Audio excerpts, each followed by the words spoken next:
सूर्य अष्टम भाव में होकर के आपको परिश्रमी बनाएंगे। आय का मालिक है वो मंगल है, नीच स्थिति में चल रहा है। मान सम्मान को बढ़ाएगा, इसमें किसी प्रकार के किंतु परंतु और दो मत नहीं है।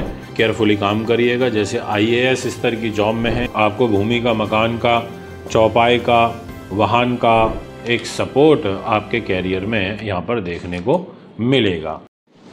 नमस्कार दोस्तों, सूर्य ग्रह का राशि परिवर्तन क्या शुभ लाभ या अशुभ फल आपको देगा, ये जानकारी आज मैं वीडियो में आपको दूंगा। वीडियो को पूरा सुने, आखिरी तक सुने, काफ़ी कुछ सीखने और समझने को मिलने वाला है। सबसे महत्वपूर्ण बात कि सूर्य ग्रह एक वर्ष में 12 राशियों से राशि परिवर्तन करते हैं और सूर्य का जो परिवर्तन होता है वो हर महीने होता है, इसलिए सूर्य संक्रांति कही जाती है। और सूर्य संक्रांति में क्या होता है कि सूर्य एक से निकल के दूसरी राशि में जाते हैं, फिर एक महीने तक उस राशि में रहते हैं।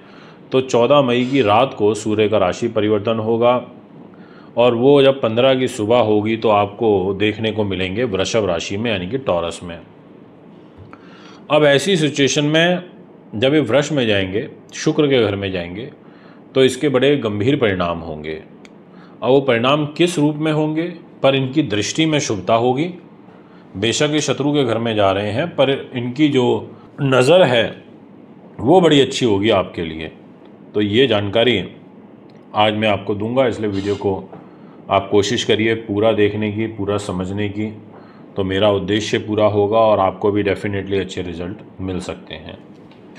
दोस्तों, सबसे पहले तो मैं आपको ये कहूँगा कि सूर्य तेज, माणिक्य, प्रताप, साहस, शूरवीरता के कारक हैं।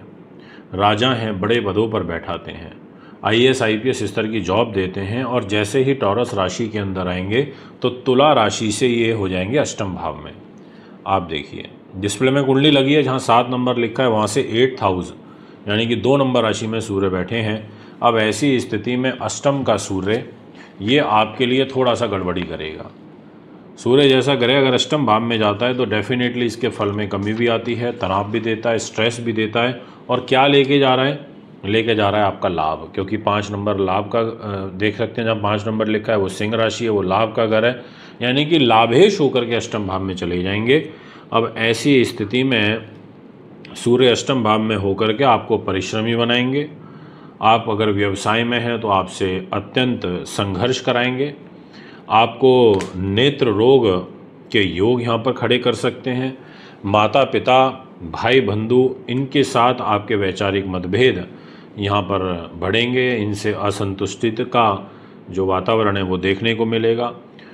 कठिन परिश्रम के द्वारा जो आपके आय के संसाधन हैं वो निर्मित होंगे, क्योंकि आपका वैसे भी जो आय का मालिक है वो मंगल है, नीच स्थिति में चल रहा है, तो इसलिए भी आपको थोड़ा ध्यान रखना पड़ेगा। और इसके अलावा आप थोड़ा सा मैनेज करके चलिएगा, विशेष रूप से कि बहुत लंबी लंबी जो यात्राएं हैं वो अवॉइड करिए, उनसे आपको कष्ट होगा, बाधा परेशानी पहुंचेगी।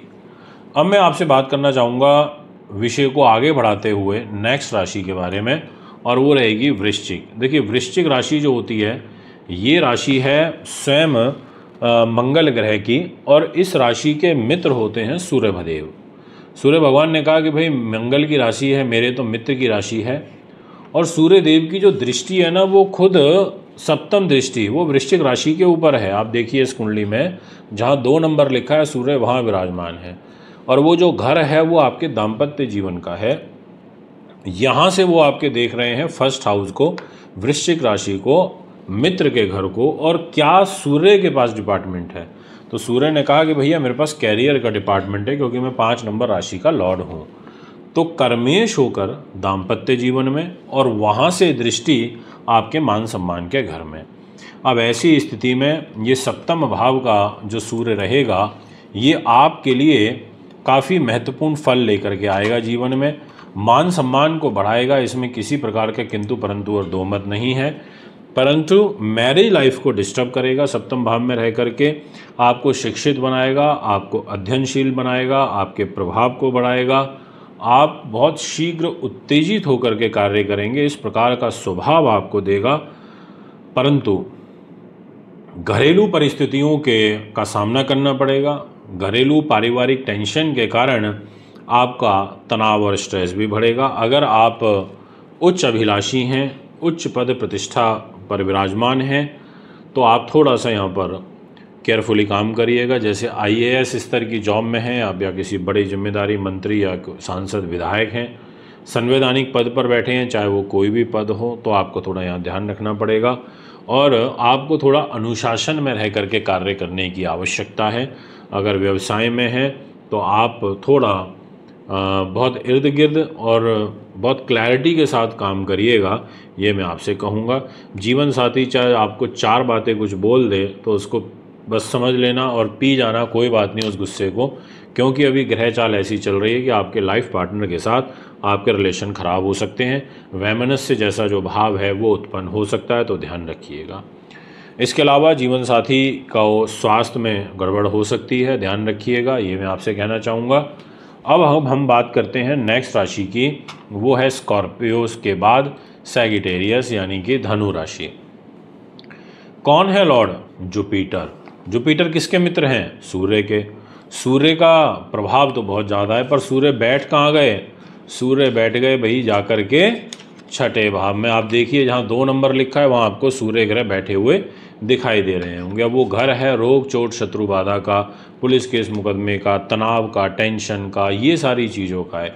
क्या लेके बैठे हैं? भाग्य के लॉर्ड, जहाँ 5 नंबर लिखा है वहाँ के स्वामी होकर के छठे भाव में जाकर के बैठ गए।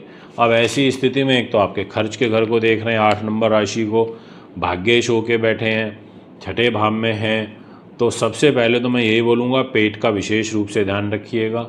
जो भी कार्य करना है बहुत वेल प्लान होकर के करना है, उत्तेजित होकर कोई काम नहीं करना। गुप्त शत्रुओं से विशेष रूप से सावधान रहना, क्योंकि उनके द्वारा आपको हानि पहुंच सकती है, उनके द्वारा आपको कष्ट आ सकता है। भाग्य उन्नति में और व्यवसाय में आपको बार बार विघ्न बाधाएं उत्पन्न होंगी।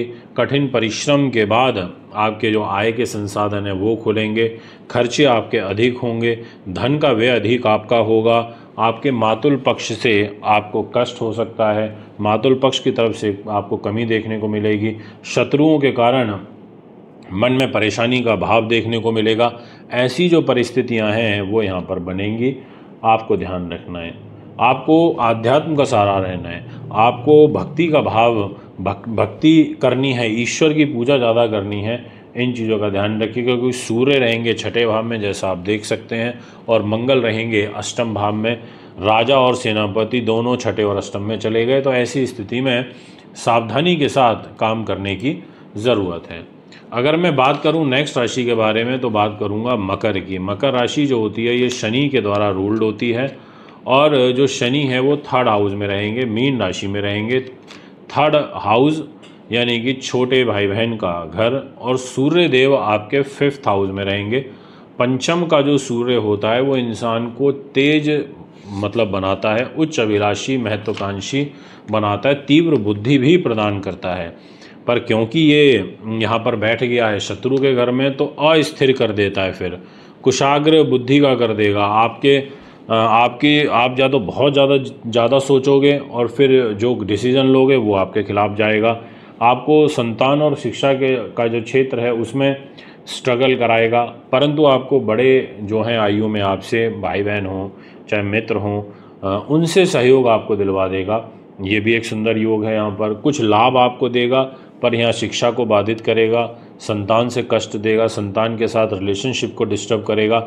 ऐसी जो ग्रह स्थिति है वो यहाँ पर बनेगी, और आपके वैचारिक रूप से जो मतभेद हैं वो बढ़ने लगेंगे। कठिन परिश्रम तथा विघ्न बाधाओं का आपको सामना करना पड़ेगा, ये मैं आपको 100% कह देना चाहता हूँ।